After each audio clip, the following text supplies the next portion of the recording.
आज हम बात करने वाले सीए फाउंडेशन अकाउंट्स के सेक्शन वाइज वेटेज के बारे में, यानी कि कौन सा चैप्टर कितना इंपॉर्टेंट है, कितना आपका वेटेज कैरी करता है और आपके एग्जाम में कितने उसके चांसेस है पूछे जाने के। सो लेट्स बिगिन, इसको शुरुआत करते हैं। मेरा नाम है सीए प्रतीक ठक्कर और अगर आप सीए फाउंडेशन एग्जाम के लिए प्रिपेयर कर रहे हो तो हम आपके लिए लेके आने वाले fast track fully free batch for CA foundation. तो आप जल्दी से जल्दी सब्सक्राइब कर दीजिए चैनल को, जिसमें आपको अकाउंट्स फुल्ली फ्री में पूरा का पूरा रिवाइज करवाया जाएगा। अगर मैं आपको ये कहूं कि मैं आपको सीए फाउंडेशन के एग्जाम के लिए 80 मोस्ट इंपोर्टेंट क्वेश्चंस दे दूं, जिसमें से आपको 70 टू 80 मार्क्स का सेम पेपर उन्हीं क्वेश्चंस में से आपको देखने को मिलेगा, कैसा होगा? आप इजीली सीए फाउंडेशन एग्जाम को क्लियर कर सकते हो। इवन आपकी प्रिपरेशन बहुत एवरेज है या फिर बिलो भी एवरेज है ना, तो भी आप इस एग्जाम को इजीली क्रैक कर सकते हो उस मोस्ट इंपोर्टेंट क्वेश्चन से। जरूर से आप उसे पढ़िए और इजीली अपनी एग्जाम को क्रैक करिए और अपनी लाइफ के 6 महीने बचाइए। आपको लग रहा होगा कि भैया वो क्वेश्चंस कहाँ हैं और कैसे हमको मिलेंगे। उस क्वेश्चंस के लिए आप मुझे व्हाट्सअप कर सकते हो इस नंबर पे, तो भी आपको सारी जानकारी मिल जाएगी, या फिर लिंक मैंने कमेंट डिस्क्रिप्शन बॉक्स में दे दी है, उस पर क्लिक करके आप इजीली उसको परचेज कर सकते हो।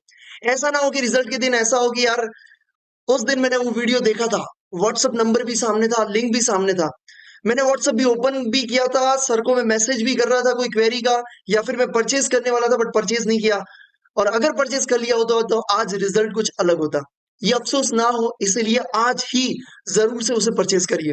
तो लेट्स बिगिन बेटा, बात करते हैं। यहाँ पे मैं थोड़ा सा आपके लिए जूम कर देता हूँ, जूम जूम जूम, आ जाओ। सबसे पहले बात करते हैं भैया आपका यहाँ पे जो पेपर नंबर 1 है, ठीक है, उसी के बारे में अपन बात कर रहे हैं। ठीक है, थियरिकल फ्रेमवर्क का आपका जो परसेंटेज कैरी करता है 5 to 10%। ठीक है, उसमें से मोस्टली क्या पूछा जाता है, ट्रू फॉल्स वाले सेक्शन में से या थियरिकल क्वेश्चन इसी में से निकल के आता है। तो ये चीज आपको ध्यान में रखना है, 4 मार्क्स का क्वेश्चन आ जाता है या ट्रू फॉल्स इसमें से काफी अच्छे पूछे जाते हैं। ठीक है, तो ये चीज आपको ध्यान में रखना जरूरी है। इसका वेटेज जो आपका है वो 5 to 10% का आपको देखने को मिल सकता है।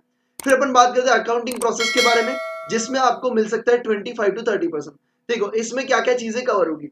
सबसे पहले तो आपका अकाउंटिंग प्रोसेस वाला आ जाएगा, यानी books of account, trial balance और आपका ROE, ROE rectification of errors. ठीक है, और आपका बीआरएस भी इसमें कवर हो जाएगा।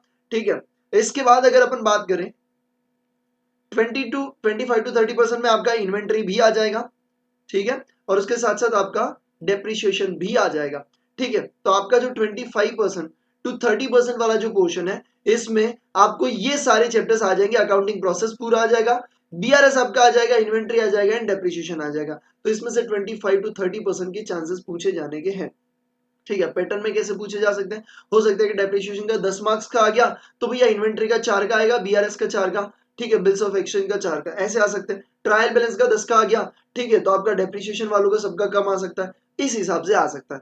ठीक है, आप बोलोगे भैया बट इस बार कौन से चांसेस है, कौन सा चैप्टर ज्यादा पूछा जाएगा, ये वेटेज तो चलो समझ जाएंगे, बट कौन सा चैप्टर ज्यादा पूछा जाएगा, तो इसके लिए मुझे एनालिसिस करना पड़ेगा लास्ट 3 to 4 पेपर्स के। ठीक है, जो एग्जाम हुआ है। अगर आप बोलो कि भैया हमें ना एकदम से इंपॉर्टेंट वाले चैप्टर्स आप अपने हिसाब से, मतलब जो भी एनालिसिस करना है, ठीक है, पास्ट 4 अटेम्प्ट्स 5 अटेम्प्ट्स करके हमें बताइए, हमारे लिए बहुत काम की चीज है, अगर आप बोलोगे तो डेफिनेटली करके देंगे। ठीक है, तो आप कैसे बोल सकते हो, कमेंट करके मुझे बता सकते हो, अगर आपको चाहिए तो मुझे बता देना। ठीक है, तो मैं वो भी आपके लिए कर दूंगा। फिर यहाँ पे 15 to 20% किसका पूछा जाता है भैया, आपका स्पेशल ट्रांजेक्शन। स्पेशल ट्रांजेक्शन में बिल्स ऑफ एक्सचेंज आ जाता है। ठीक है, sale of goods on approval basis वाला आपका आ जाएगा, कंसाइनमेंट आ जाएगा, every due date, account current. तो इसमें से भी 15 to 20% पूछा जाता है। ठीक है, तो इसमें से भी आपको एक बड़ा क्वेश्चन पूछ लो, बाकी छोटे, बट इसमें से मेजोरिटी बड़ा क्वेश्चन बहुत कम दिखता है तो सिर्फ कंसाइनमेंट का दिखता है। ठीक है, तो ये इस तरीके से आपका रहता है। फिर अपन बात करते हैं आपका फाइनल अकाउंट का, जिसमें 30 to 40% आता है।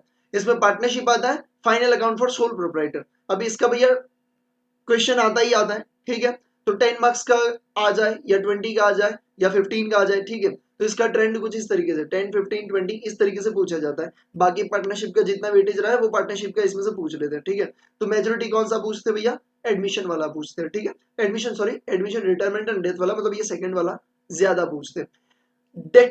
अगर मैं डेप्थ में देखूं कि उस 3 में से भी कौन से पूछने के चांसेस है, तो I have to analysis, I have to check the past papers. ठीक है, कि कौन सा पूछा गया है, तो वो देखना जरूरी है। और सॉरी, मैं वो इसमें कवर नहीं किया, अपन एनपीओ भी इसी में आ जाता है। ठीक है, तो एनपीओ का भी बड़ा क्वेश्चन पूछते हैं, एनपीओ का भी पूछते हैं। ठीक है, कई बार ऐसा होता है कि पहले वाले 2 पूछ लिए ना, सोल प्रोप्राइटर और पार्टनरशिप, तो एनपीओ को छोटा पूछते हैं। और कई बार सोल को अगर छोटा पूछ लिया, सिर्फ ट्रेडिंग या मैन्युफैक्चरिंग दे दिया, तो आपको भैया ये 2 वाले बड़े पूछ लेंगे, ठीक है, ऐसे हो सकता है। और कंपनीज का 10 to 15% का वेटेज रहता है, ठीक है, तो इस हिसाब से आपको पूछा जाता है।